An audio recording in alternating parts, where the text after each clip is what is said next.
Yeah, infants can overheat quite a bit, and so you have to be very careful about their temperature.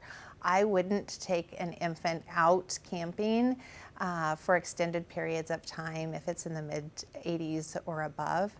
They can really get heat stroke very quickly. They just don't have the capability to balance their fluids and sweat and remove layers or tell you when they're thirsty. So you have to be incredibly careful with them. Have an air-conditioned opportunity if it's at a camper, an RV, or a car, and really pay attention to if they're flushed, if they're not making wet diapers as well. But heat stroke can be a significant concern for our young infants and toddlers.